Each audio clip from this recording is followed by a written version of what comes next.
Tuhan adalah Bapakku. Ku berdoa surga terbuka, mujizatnya nyata, kuasanya tak pernah berubah, kasihnya selalu sempurna. Tuhan adalah Bapakku. Ku berseru, Tuhan dengarku. Dialah penolongku, Dialah penyelamatku. Ku berserah dan percaya. Aku ditolong Tuhan, aku dipulihkannya. Tak ada yang tak mungkin bagi Dia. Aku ditolong Tuhan, aku disembuhkannya. Tiada yang mustahil bagi Dia.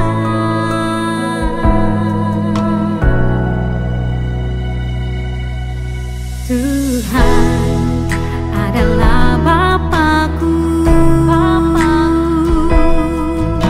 Ku berseru, Tuhan dengarku. Dialah penolongku, Dialah penyelamatku. Ku berserah dan percaya. Aku ditolong Tuhan, aku dipulihkannya. Tak ada yang tak mungkin bagi Dia. Aku ditolong Tuhan, aku disembuhkannya. Tiada yang mustahil bagi Dia. Saat aku berdoa dalam nama Yesus, kuasanya bekerja dalam nama Yesus. Aku disembuhkan, aku diberkati, aku terima mujizat dalam nama Yesus.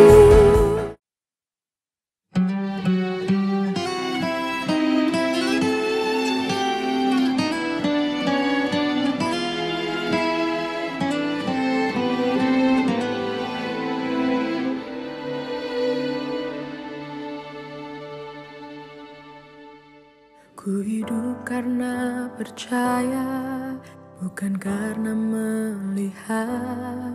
Kau menjawab dengan cara yang heran. Ku letakkan imanku seturut kehendak-Mu. Kau berdaulat atas hidupku. Sekalipun pohon ara tak menghasilkan, sekalipun tak ada yang dapat disimpan, namun hatiku percaya Kau tetap Allah di hidupku.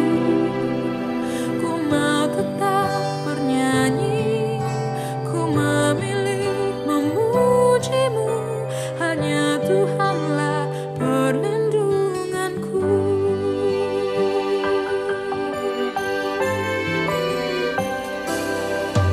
Ku hidup karena percaya, bukan karena melihat. Kau menjawab dengan cara yang heran. Ku letakkan imanku seturut kehendak-Mu. Kau berdaulat atas hidupku. Sekalipun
Baik, sebelum kita diberkati dari firman Tuhan, saya ajak saudara semua kita berdoa dulu.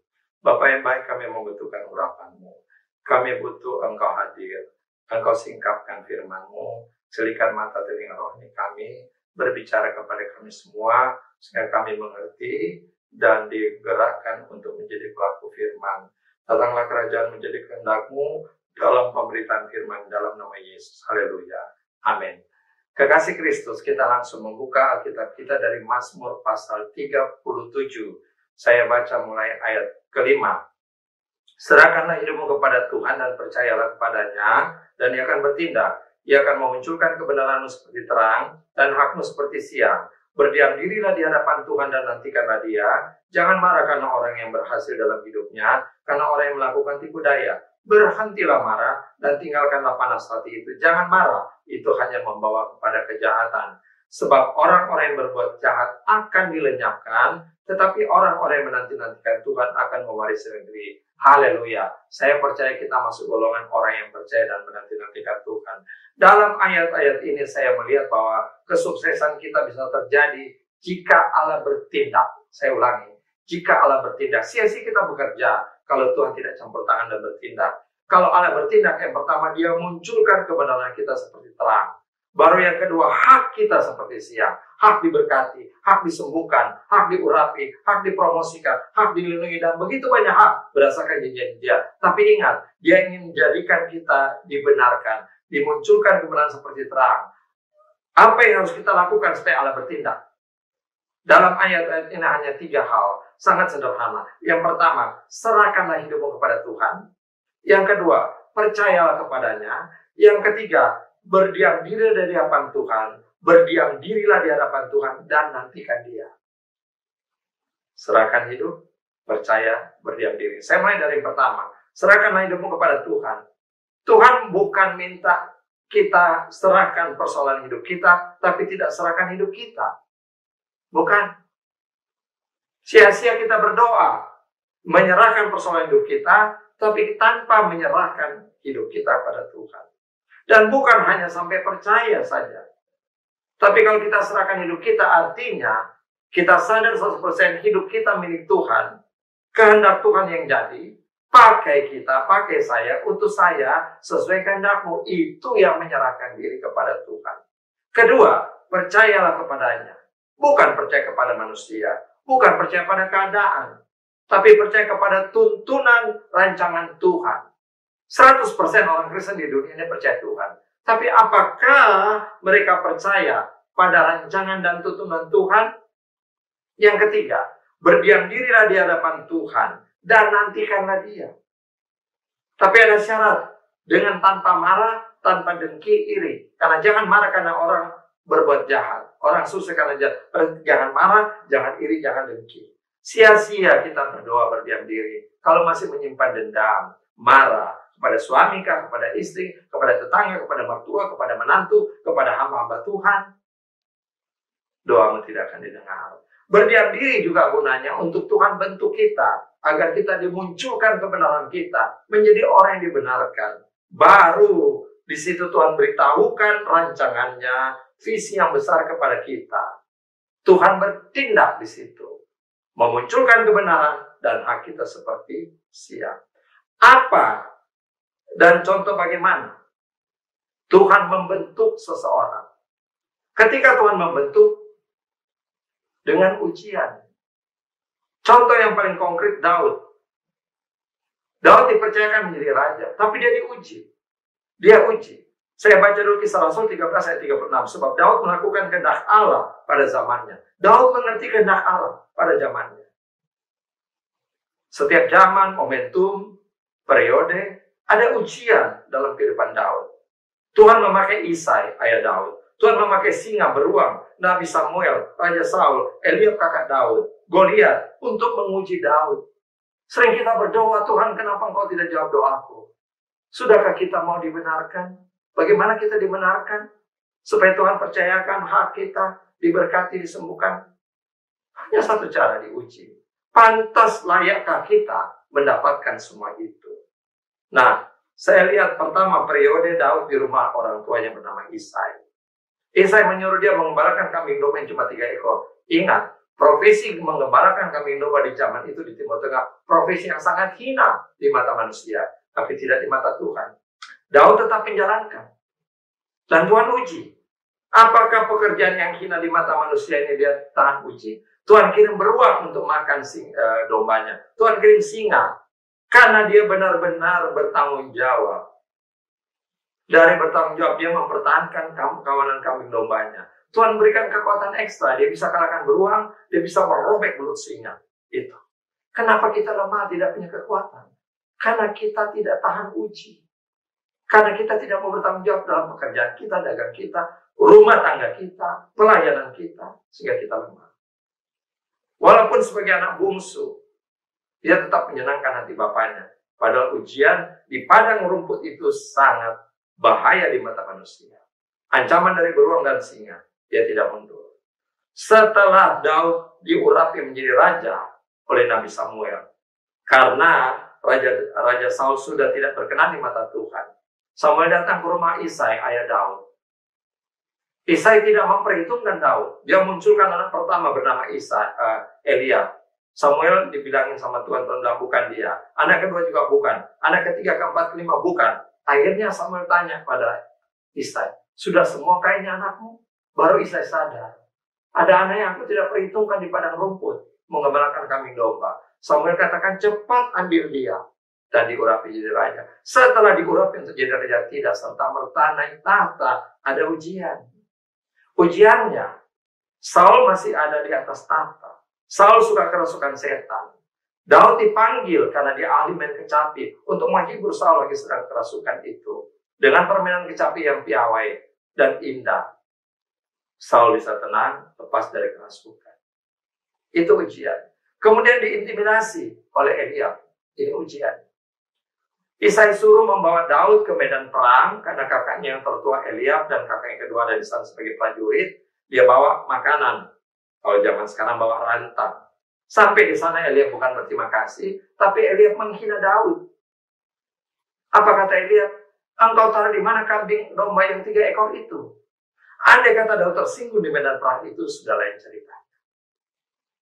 Dan dikabarkan sampai ke Raja Saul bahwa ada anak yang berani duel dengan Goliat.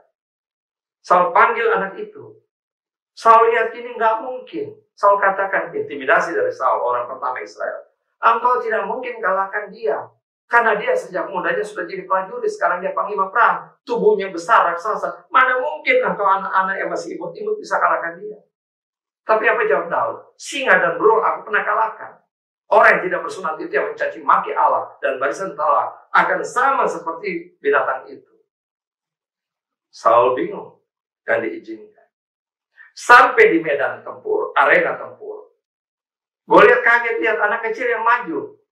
Bawa umpan, batu, dan tongkat. Goliat menghina. Anjing ke aku sehingga kau datang bawa pentungan seperti itu? Dan Goliat tertawa terbahak-bahak. Apa yang terjadi? Orang yang sungguh-sungguh mau membela panji Tuhan. Orang yang sungguh-sungguh lulus ujian. Tuhan berikan urapan yang luar biasa. Sekali dia lontarkan batu, kena di tulang yang paling keras dalam tubuh manusia, tulang dahi, tembus, kena di otak Brandon. Mati raksasa itu. Kemenangan besar terjadi bagi bangsa Israel. Orang Filistin kalah total. Tapi tidak serta-merta Daud yang akan menjadi raja. Ada ujian lagi. Saul membohongi.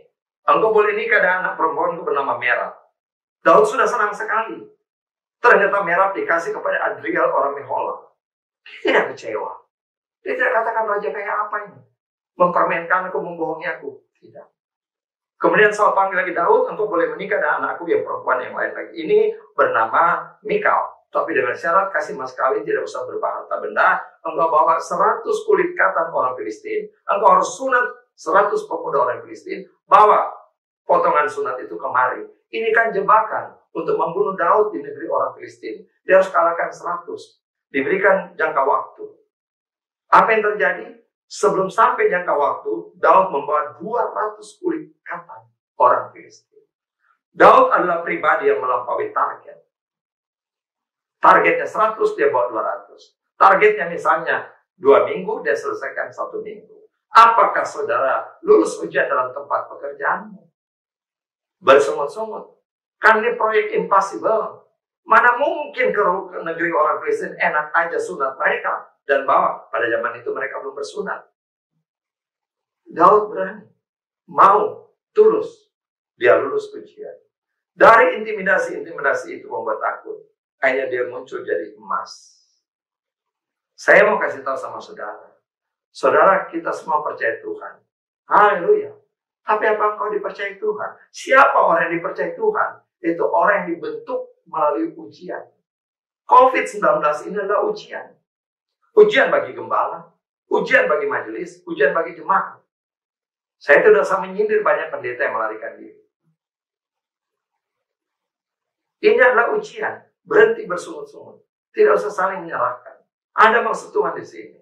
Nah, kita melihat bahwa Daud membiarkan Saul hidup 2 kali. Karena dia harus lari mau dibunuh sama Raja Saul. 2 kali Saul lemparkan tombak, tapi meleset. Sampai dia lari di padang gurun, dia lari ke negeri orang Filistin. Dikejar oleh Saul dengan seluruh pasukannya untuk dibunuh. Ada 2 kesempatan dia bisa membunuh Saul. Yaitu dalam gua, ketika Saul membuang kanda ajar. Dia gunting ujung jubahnya. Yang kedua, Saul sedang tidur. Dia ambil tumbak dan kendinya. Dia ingin buktikan, aku tidak seperti fitnahan orang. Aku tidak bermaksud membunuh Raja Israel. Ini buktinya. Hanya Saul menangis. Dia muncul, Daud muncul seperti terang. Kita baca baik-baik di sini. Kalau Allah bertindak, apa yang terjadi? Serahkanlah hidupmu pada Tuhan dan percayalah kepadanya. Ia akan bertindak. Apa tindakannya? Akan memunculkan kebenaranmu seperti terang. Terang. Kebenaran. Dan hakmu seperti siang. Hak untuk diberkati, diurapi, dan segala seperti yang saya katakan tadi. Tapi jangan marah, jangan dengki. Marah dengki itu adalah kegelapan. Tuhan mau munculkan kebenaranmu. Jadi sangat jelas dalam firman ini, ada perbedaan yang sangat-sangat mencolok, perbedaan yang luar biasa, antara percaya kepada Tuhan dan menyerahkan hidup kepada Tuhan. Percaya kepada Tuhan, 100% orang Kristen di dunia ini percaya. Tapi apakah kita menyerahkan hidup dan percaya untuk Tuhan bentuk kita dalam ujian, sehingga dia munculkan kita, kebenaran kita, dikatakan dia bertindak memunculkan kebenaran seperti terang, dan hak kita diberkati seperti siang. Saya kasih contoh ilustrasi yang klasik, kuno. Ada seorang akrobatik. Dia memasang tali tembaga, kawat tembaga dari ujung ke ujung, di bawahnya air terjun Niagara. Dengan tongkat keseimbangan dia berjalan dari sisi sini ke sana, kemudian balik lagi dengan selamat. Penonton hiruk-pikuk, tepuk tangan, kagum. Kemudian dia bertanya kepada semua penonton, percayakah saudara saya bisa ke sana dan kembali lagi dengan selamat? Semua menjawab, Pak, kami percaya. Nah, kalau kamu percaya, siapa yang mau ikut di pundak saya untuk saya bawa ke sana dan kembali? Tidak ada orang yang mau ikut. Tiba-tiba sunyi. Dan ada seorang anak kecil dalam kesunyian itu mengangkat tangan, saya bersedia. Akhirnya anak itu dipanggul di atas pundaknya, dibawa ke ujung sana, kembali lagi kemari, dan orang kagum tepuk tangan. Begitu turun, anak ini diwawancarai oleh para wartawan. Mereka bertanya, hei anak, semua orang tidak berani naik ke pundak akrobatik itu. Kenapa kamu berani sekali? Apa jawab anak itu? Pemain akrobat itu papa saya. Nah ini dia. Kalau kita mengaku Allah itu Bapa kita, kenapa kita tidak menyerahkan diri kita untuk dibentuk melalui ujian, sehingga kita muncul sebagai kebenaran, maka hak kita akan dipenuhi. Atau kita hanya percaya saja seperti penonton yang banyak itu. Pilih hari ini, mau jadi penonton atau menjadi anak Bapa yang mempercayakan hidupnya kepada Tuhan. Mari kita berdoa. Bapa yang baik, kami bersyukur, Engkau terangi hati kami, pikiran kami melalui kebenaran firman-Mu. Ampuni jika selama ini kami hanya percaya dan tidak mempercayakan hidup kami kepadamu, sehingga Engkau tidak bertindak memunculkan kebenaran kami seperti siang, apalagi hak-hak kami seperti terang. Tuhan, meteraikan firman ini, urapi setiap kami, sehingga kami dimampukan jadi pelaku firman, pribadi yang sungguh-sungguh bukan hanya percaya, tapi Engkau percaya kepada setiap kami, karena kami lulus setiap ujian. Berkati setiap pemirsa ini, setiap kekasih Kristus yang menonton program khotbah ini, Engkau berkati, jauhkan mereka dari terkena wabah virus corona. Sehatkan setiap mereka, lindungi. Kami mau hidup dalam disiplin Tuhan, sehingga tidak mencobai Tuhan. Dan tidak ada satupun pendengar daripada khotbah ini akan tersentuh oleh virus. Ini doa iman kami. Berkati Tuhan, para ilmuwan sehingga dalam waktu dekat bisa menemukan vaksin antivirus corona atau pil-pil yang bisa diminum sehingga orang yang terkena corona bisa segera sembuh, seperti pada tahun 1800-an flu seperti yang kami alami membantai, membunuh 10 juta lebih penduduk dunia karena belum ada obatnya. Tapi sekarang sudah ada obat flu, maka flu dianggap penyakit biasa. Jadikanlah COVID-19 ini seperti flu biasa karena sudah ditemukan obatnya. Ini doa harapan permohonan kami, dan kami percaya Engkau akan bertindak pulihkan bumi ini, dunia ini, terutama Indonesia. Dalam nama Yesus kami berdoa dan bersyukur. Haleluya. Amin. Sampai jumpa pada waktu berikut. Doa saya menyertai saudara. Shalom. Yang percaya hidupnya penuh dengan mujizat Tuhan, katakan amin. Sekali lagi katakan amin. Saya percaya saudara, waktu Tuhan memurnikan hati kita semua. Hidup kita bukan hanya penuh dengan mujizat, tapi siapkan hati saudara untuk terima ledakan-ledakan kuasa Tuhan. Amin.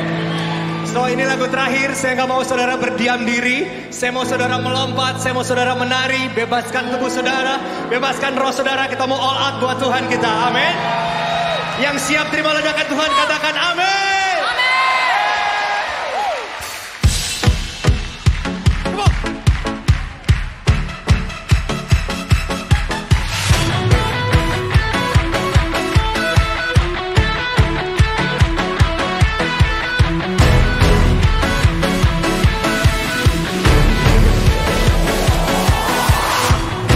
Bila rohmu bekerja, tiada yang dapat hentikan. Ada lawatan besar membakar hati yang menyembah. Katakan kami siap, nyatakanlah bumbu dahsyat kuasa-Mu tak pernah berubah. Kau yang terhebat takkan terkalahkan.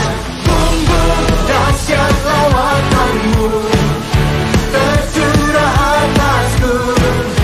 Kau yang terhebat takkan terkalahkan. tepuk tangan dong yang paling meriah bagi Tuhan kita. Roh-Mu bekerja di dalam kami. Bila rohmu bekerja,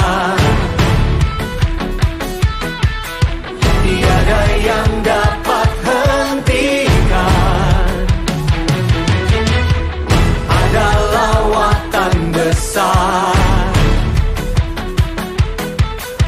membakar hati yang menyembah. Siap Tuhan. Kami siap, nyatakanlah bumbu dahsyat kuasa-Mu tak pernah berubah.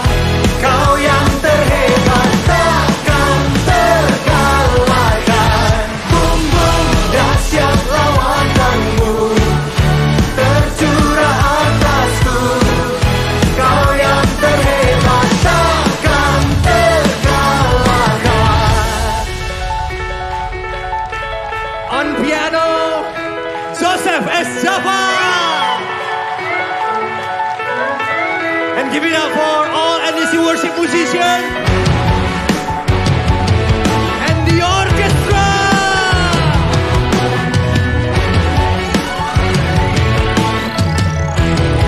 Come on. Kami siap, nyatakanlah. Kami siap, nyatakanlah.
Memberikan sorak-sorai yang paling meriah bagi Tuhan.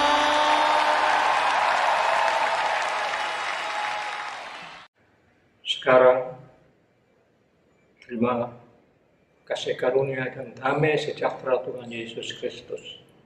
Dan kasih Allah Bapa kita, serta persekutuan Roh Kudus menyertai setiap kita, sekarang, seterusnya, dan selamanya.